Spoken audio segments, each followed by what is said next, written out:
I set down my coffee mug and watched my son Michael scroll through real estate listings on his phone.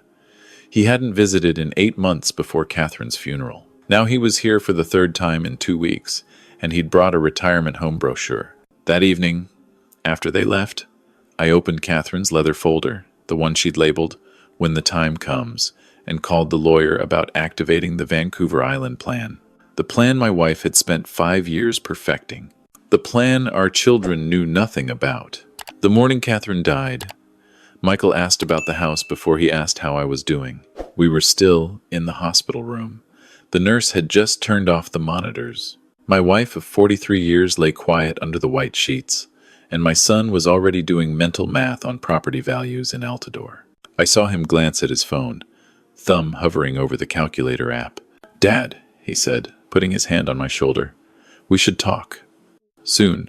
About the house. About what's next for you." I should have known then. Catherine would have known immediately. She always could read our children better than I could, but I was drowning in grief, and I mistook his concern for love. The funeral was on a Tuesday. Both children flew in, Michael from Toronto, Sarah from Vancouver. They'd moved away years ago, built their own lives, called on birthdays and Christmas. Normal adult children with normal adult lives, I'd told myself. Catherine had seen something different. "They're waiting," she'd said 3 years ago, on the day of her diagnosis. We were sitting in the oncologist's office, holding hands like teenagers, not for me to die, but for us to become inconvenient. "That's harsh," I'd replied. "It's true," she'd said quietly, "and we need to prepare." At the reception, after the funeral, Sarah hugged me tight. "We're so worried about you, Dad. This big house, all alone, it's too much." Michael nodded. "We've been talking. Mom would want you taken care of. We think it's time to consider options." "Options?" "Downsizing," Sarah said gently. "Or maybe a nice retirement community. You're 68. You shouldn't be dealing with yard work and stairs in a 4-bedroom house by yourself." They'd rehearsed this. I could tell by how smoothly Sarah's words flowed into Michael's nods, how they'd positioned themselves on either side of me like they were tag-teaming. Catherine's sister Margaret caught my eye from across the room. She knew. Catherine had told her. "Let's not talk about this today," I said. "Of course not," Michael agreed quickly. "We just want you to know we're here for you. Whatever you need." What I needed was my wife back. What I needed was to not hear my daughter discussing the square footage of my home while her mother's ashes sat in an urn 20 feet away. The first week after the funeral, they called every day. How was I eating? Was I sleeping? Had I thought about their suggestion? There was a lovely place in Arbor Lake. A friend of Sarah's mother-in-law lived there and loved it. Independent living, social activities, no maintenance. I made non-committal sounds and changed the subject. The second week, Michael showed up unannounced. He'd taken time off work, he said. Wanted to help me go through Catherine's things. Wanted to be there for me. We spent 3 days sorting through her closet, her jewelry, her books. Michael kept steering conversations back to the house. This place must feel empty now, right? All these rooms, all these memories. Sometimes a fresh start is healing, Dad. I found him in my office on the third day, looking at documents on my desk. Bank statements, insurance papers, the deed to the house. "Just trying to get a sense of what you're dealing with," he explained when I walked in. "Financially, we want to make sure you're secure." I removed the papers from his hands. "I'm fine, son." His jaw tightened for just a moment before he smiled. I know. I'm overstepping. I'm just worried." That night, after he left, I sat in Catherine's reading chair and opened the leather folder. Inside were letters, a dozen of them, each dated, each in her careful handwriting. The first was dated 2 months after her diagnosis. "My dearest Thomas," it began. "If you're reading this, I'm gone, and you're probably confused about what's happening with Michael and Sarah. Please don't be angry with them. They're doing exactly what I predicted they would do. And that's why we need to be smart about this." I read through the night. Letter after letter, Catherine had documented everything. Conversations she'd overheard. Things the children had said that I'd missed or dismissed. Plans they'd been making. One letter from a year ago. "Sarah called today. She asked if we'd updated our will lately. Said she was just checking to make sure everything was in order. Thomas. She didn't ask how I was feeling. Didn't ask about my last scan results. Just the will. Another from 6 months ago. Michael mentioned that real estate in Altador is skyrocketing. He suggested casually, over dinner, that it might be smart to sell while the market is hot. He said we could buy something smaller. Bank the difference for care costs down the road. He has no idea we don't need to bank anything. He's counting his inheritance before I'm even in the ground. The last letter was dated 1 week before she died. Thomas. By now you've realized I was right. I wish I wasn't. I wish our children were calling because they love you, not because they love what you have. But here we are. Here's what I've done. 5 years ago, I bought a cottage on Vancouver Island. Souk, right on the water. It's in a trust. The children don't know about it. The cottage is paid off, and there's an investment account attached $650,000, also in the trust, also invisible to them. I've worked with Margaret and with Donald Pritchard, remember him? Your old colleague's son, the estate lawyer. Everything is legal, airtight, and completely separate from our visible assets. The house in Calgary is still in both our names. My will leaves my half to you outright, so you own it entirely now. What you do with it is your choice. But Thomas, here's what I suggest. Let them think they're getting what they want. Let them push you towards selling. Let them believe they'll split the proceeds. And then, when the time is right, you leave. The cottage is ready. I've stocked it, furnished it, made it home. Margaret has the keys. Emily knows the plan and has agreed to help you transition. She's a good girl, that one. Takes after her mother. You deserve peace, Thomas. You deserve to spend your remaining years with people who love you for you, not for what you can give them. I know you'll feel guilty about this. You always want to believe the best in people, especially our children. But please, trust me one last time. I love you. Always have, always will. Even from wherever I am now, I'm still trying to take care of you. You're Catherine, P.S. There are videos too, in the folder marked C's Messages. Watch them when you need to hear my voice. I sat there until dawn, the letters spread across my lap. Then I watched the videos, 12 of them. Catherine had recorded them over the years, each one a message for a specific situation. One was titled, If You're Doubting Yourself. Another, If You're Thinking of Forgiving Them Too Soon. Another, When You're Finally on the Island. In that first video, she looked tired but determined. Her hair was shorter from the treatments, but her eyes were sharp.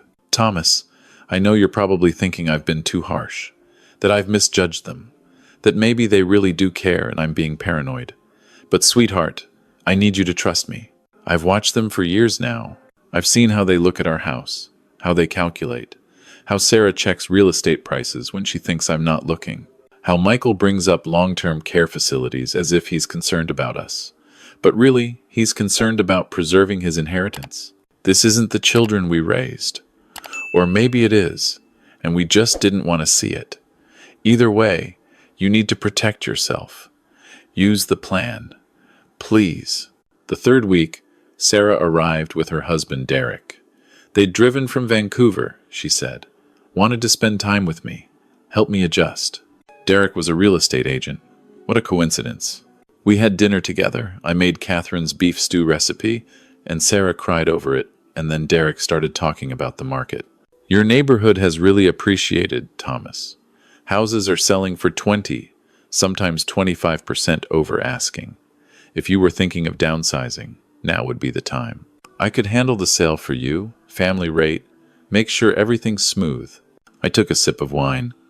I appreciate that, Derek. Just think about it, Sarah added. No pressure. But Dad, honestly, this house is too much for you. Michael and I worry constantly. What if you fall on those stairs? What if something breaks and you can't fix it? You're not getting any younger. I was 68, not 90. I ran 5 kilometers 3 times a week. But I let her talk.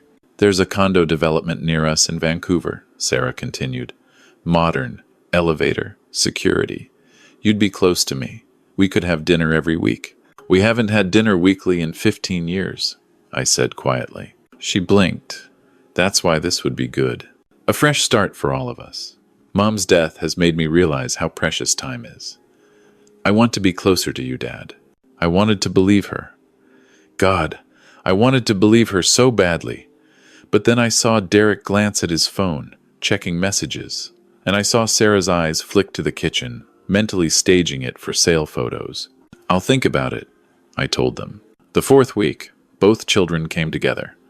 An intervention, basically. They'd even brought printouts.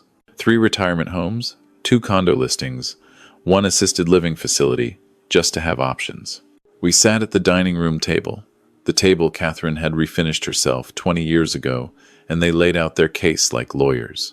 Dad, we need to talk seriously, Michael said. You're alone now. The house is too big. The neighborhood's changing. The property taxes are insane. The upkeep is endless. Mom did so much of the maintenance, and now that's all on you. I can handle maintenance. But should you have to? Sarah jumped in. You should be enjoying retirement, not worrying about furnaces and roofs and yard work. And honestly, Dad, financially, it makes sense. This house is your biggest asset. If you sell now, you could live comfortably anywhere, do anything you want. Your mother and I were comfortable. Michael shifted in his seat. Right, but there are expenses coming. Medical stuff, as you get older. Long-term care eventually. These things cost money. If you sell the house, split the proceeds into investments, you'd have income for life. Derek's run the numbers. Of course Derek had. And if something happened to you, Sarah said carefully, if the house is still in your name, it goes through probate, legal fees, delays, complications. Whereas if you sold now, the money could be distributed much more cleanly to, your heirs. There it was, finally. Not we're worried about you, not we want you happy. Just make sure we get ours while you're still alive to sign the papers. Let me think about it, I said again. Michael's frustration showed for the first time. Dad, you've been saying that for a month now. At some point, you need to make a decision. We're trying to help you, and you're being stubborn. Your mother left me the house, I said quietly. I need time to figure out what she would have wanted. Sarah softened. Mom would have wanted you taken care of. She would have wanted you happy and safe, not rattling around alone in a house full of ghosts. She wasn't wrong about the ghosts. Catherine was everywhere here. Her garden, her book collection, her throw pillows, her coffee mugs. But Sarah thought those ghosts were haunting me. She didn't understand they were comforting me. After they left, I called Donald Pritchard, the lawyer. I think I'm ready, I told him. You've watched all of Catherine's videos? Everyone. And you're sure? I looked around the dining room, at the spaces where my children had sat, strategically positioned, armed with spreadsheets and concern. I'm sure. All right then. Here's how we proceed. The plan was elegant in its simplicity. I would agree to downsize. I would list the house. I would let them believe they were getting what they wanted. And then, the day before closing, I would leave for Vancouver Island. The children would inherit exactly what Catherine's will specified. Her jewelry, her personal items, some family heirlooms. The house sale proceeds would be mine alone to do with as I wished. And what I wished was to vanish. Over the next 2 months, I played my part. I agreed to list the house. I let Derek handle it. I toured retirement homes with Sarah. I had dinner with Michael and talked about downsizing. I also, quietly, shipped boxes to Margaret's address in Victoria. Books, photos, Catherine's things I couldn't leave behind. I transferred accounts.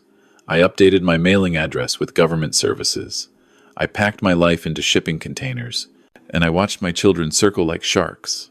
The house sold in 3 days, $75,000 over asking. Sarah cried tears of relief. Dad, this is such a good thing. You're going to be so much happier in a smaller space. And the money you're set for life now. Where are you thinking of buying? Michael asked. Have you looked at places yet? Still deciding, I said. I'd told them I was renting temporarily while I figured things out. They accepted this. They were busy calculating their inheritance anyway.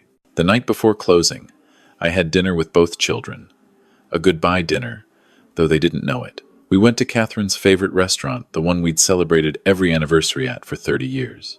Michael ordered wine. Sarah toasted new beginnings. And I sat there, looking at two people who looked like my children, but felt like strangers. "When does the money hit your account?" Michael asked over dessert. "A few days after closing. And you're still thinking about condos?" "I'm considering all my options." Sarah reached across the table and squeezed my hand. "We're so proud of you, Dad." This was a hard decision, but the right one. Mom would be proud too. Would she? Or would she be proud of what was about to happen? That night, I loaded the last of my essentials into the truck I'd rented. At 4 a.m., I left the keys on the counter of the empty Calgary house and started driving west. I drove through the Rockies as the sun came up, through the mountains Catherine and I had crossed dozens of times on camping trips with the kids when they were small. Back when they'd loved us simply, without calculation. Or maybe they'd always been this way, and we'd been too blind to see it. I took the ferry from Vancouver to Vancouver Island, watching the mainland recede. My phone buzzed constantly. Michael, Sarah, messages piling up. I'd told them I was visiting an old friend in Edmonton for a few days. They believed it because they wanted to believe it. The cottage was exactly as Catherine had described. Perched on a rocky point in Souk, windows facing the Pacific. Clean, modern, but with touches that were pure Catherine. The blue curtains she loved, the cedar furniture, books on the shelves. Margaret was waiting on the porch with Emily. They'd stocked the fridge, put fresh flowers on the table, made sure everything was ready. "She really thought of everything," Margaret said, hugging me. "My sister always was the planner." Emily handed me a final envelope. "Grandma Catherine gave this to me 2 years ago. She said to give it to you when you arrived." I opened it on the deck, watching the sunset over the Pacific. "Thomas, if you're reading this, you've made it. You're free. You're home. I know you're probably feeling guilty right now, wondering if you did the right thing, questioning whether you misjudged Michael and Sarah. Let me say this clearly. You didn't. I spent 5 years watching them show you exactly who they were. You were too kind to see it. You always wanted to believe the best in everyone, especially your own children. But Thomas, sometimes people tell you who they are through their actions, not their words. And our children told us, over and over, that they valued our assets more than our company. You gave them good childhoods. You paid for educations. You supported their dreams. You loved them unconditionally. And in return, they saw you as a bank account to be liquidated at the right moment. This isn't your failure. This is theirs. Now, here's what happens next. The house is sold. The money is yours. They'll realize soon that they're not getting any inheritance from the sale. They'll be angry. They'll call. They might even try to contest things legally they can't. Donald made sure of that, but they might try. You don't have to answer. You don't have to explain. You don't owe them anything. But if you want to, there's a letter in the drawer of the desk in the study. It explains everything. You can send it or not. Your choice. Live your life, Thomas. Find joy. Maybe volunteer at that wildlife rescue you've always talked about. Take up painting again. Adopt a dog. Make friends who choose you for who you are, not what you have. Emily will check on you. Margaret will visit. You're not alone. You're just finally free of people who made you feel alone, even when they were in the room. I love you. I'm sorry I'm not there to see you in this new chapter. But I'm glad I could give you this gift. Forever yours. Catherine. I sat on that deck until the stars came out. Then I found the letter she'd mentioned. Read it. And in the morning, I mailed it to both children. The letter was short. Michael and Sarah, by now you've realized that the proceeds from the house sale are not being split with you. You're probably confused, possibly angry. Let me explain. Your mother and I bought that house 30 years ago. We paid the mortgage. We maintained it. It was ours. And when she died, it became mine alone. You are not entitled to the money from its sale. You didn't earn it. You didn't contribute to it. You simply expected it because you viewed me as an inheritance waiting to happen. For the past 4 months, neither of you asked how I was coping with losing my wife of 43 years. You asked about real estate values. You asked about wills. You asked about financial planning, but not once did you ask if I was okay. Your mother saw this years ago. She predicted exactly how you would behave after she died, and she made arrangements to protect me from you. I'm starting a new life now, in a place you don't know about, with people who actually care about me as a person. The house money will support that life. You'll inherit what your mother left you in her will. Personal items, some jewelry, family photos. That's all you're getting. If you're angry about this, ask yourselves why you're angry. Is it because you miss me? Or because you're not getting money you never earned? I wish things were different. I wish I was writing you from that retirement home. Sarah found. Excited about your visits, grateful for your concern, but that would have been a lie. And your mother taught me, in the end, to stop lying to myself about who you've become. I loved you both very much. Past tense, intentional. Your father. Michael called 47 times the first day. Sarah called 33. They left voicemails that ranged from confused to angry to threatening. I didn't listen to most of them. Michael tried the legal route. He hired a lawyer to contest the sale, to claim I was mentally incompetent, to accuse me of hiding assets. Donald shut him down within a week. Everything was legal. Everything was documented. The house was mine to sell. The money was mine to keep. Sarah showed up in Victoria, Margaret told me. She'd figured out where Margaret lived and came demanding answers. Margaret shut the door in her face and called the police when Sarah wouldn't leave. After 3 months, the calls stopped. They'd given up, or they'd accepted it, or they'd simply moved on to their own lives and their own problems. I adopted a dog, a retriever mix from the local shelter, already old, unwanted. We understood each other. I named him Douglas, after the fir trees everywhere, and he followed me on morning walks along the beach. Emily visited once a month. She was finishing her degree in environmental science at UVic. She'd come for dinner, tell me about her studies, ask about my life.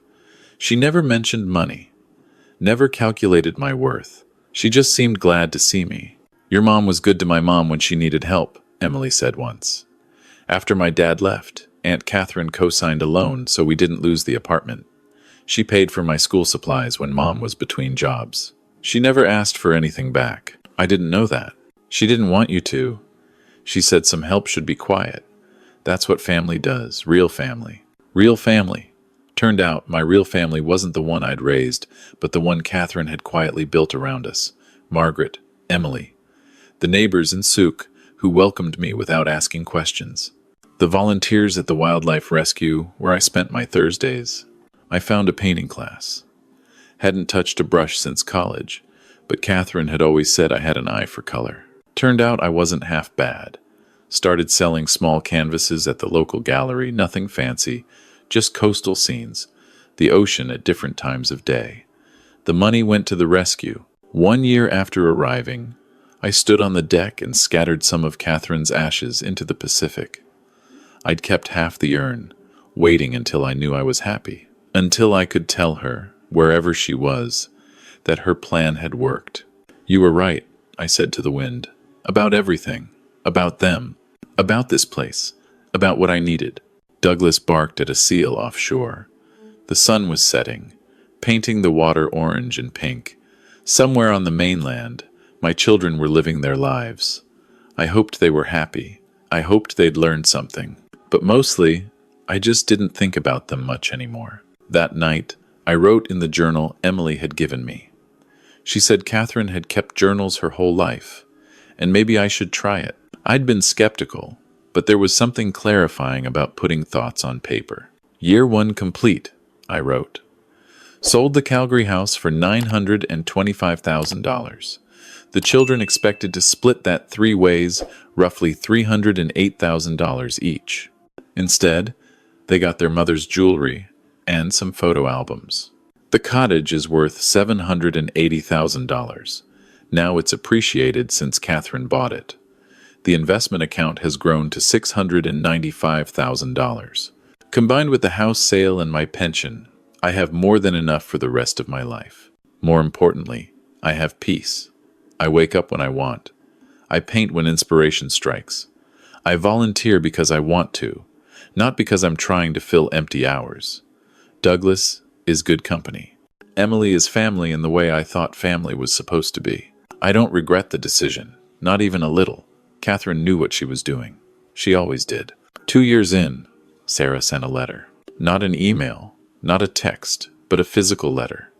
Handwritten, Dad, I know we haven't spoken in a long time. I've been angry.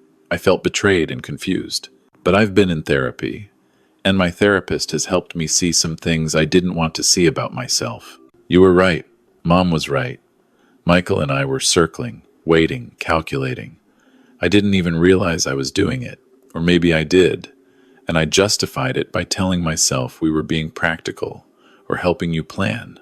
I remember when I was 10, and you drove 3 hours in a snowstorm to pick me up from camp when I called crying. I remember you sitting with me every night for a week when Mom was in the hospital having Michael, reading me stories even though you were exhausted.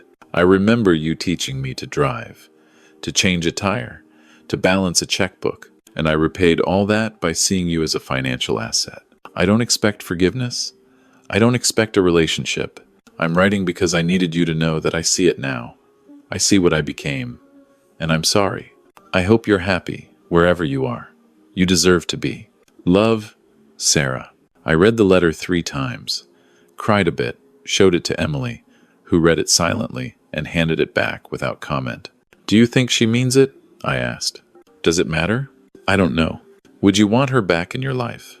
I thought about that, really thought about it. No, I said finally.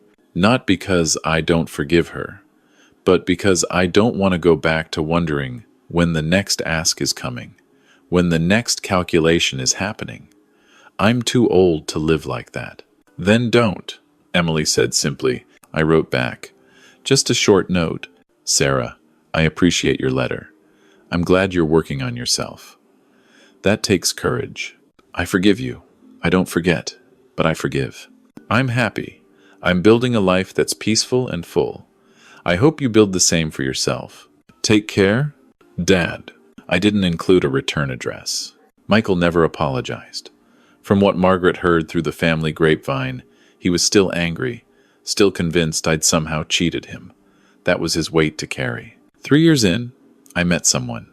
Anne, a widow, volunteer coordinator at the wildlife rescue. We started with coffee after Thursday shifts, progressed to dinner, eventually to something resembling companionship. Not marriage, neither of us wanted that again, but genuine connection. She'd lost her husband to cancer, too. She had 2 kids who called her regularly, visited for holidays, genuinely seemed to care about her happiness. They welcomed me kindly, but without agenda. It was strange, seeing what normal family relationships looked like. Your kids never visit? Anne asked once, carefully. No.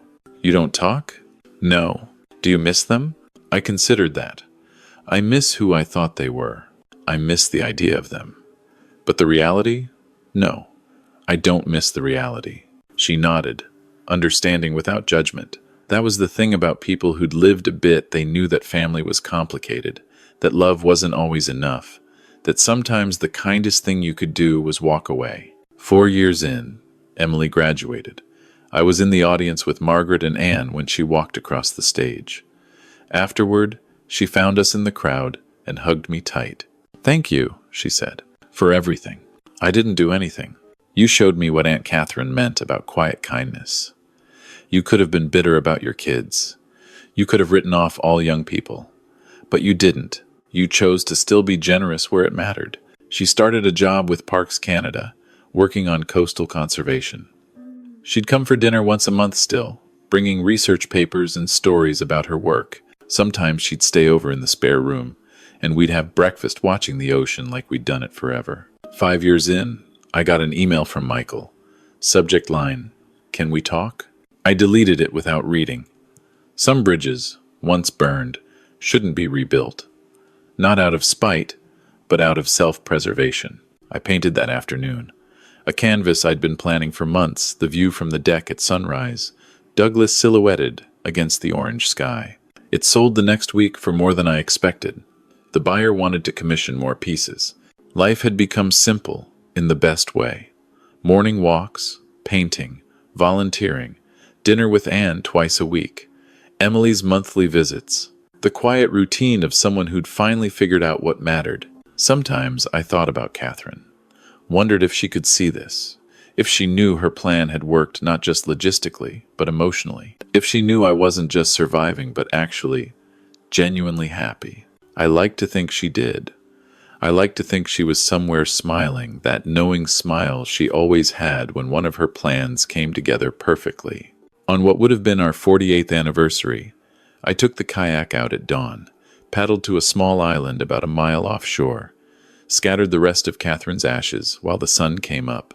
"Thank you," I said to the wind, the water, the morning, for seeing what I couldn't see, for loving me enough to protect me, for giving me this. A seal surfaced nearby, watching me with dark eyes. Douglas barked from the shore where I'd left him. The current pulled the ashes out to sea, and I watched until they disappeared completely. Then I paddled back to shore, to Douglas, to the cottage, to the life my wife had given me, the life I'd chosen to live fully, the life where I was valued for who I was, not what I had. I was 73 now. My children were strangers. My wife was gone. But I had Emily, Margaret, Anne, Douglas, my painting, my volunteering, this view, this peace. And honestly, that was more than enough. That was everything.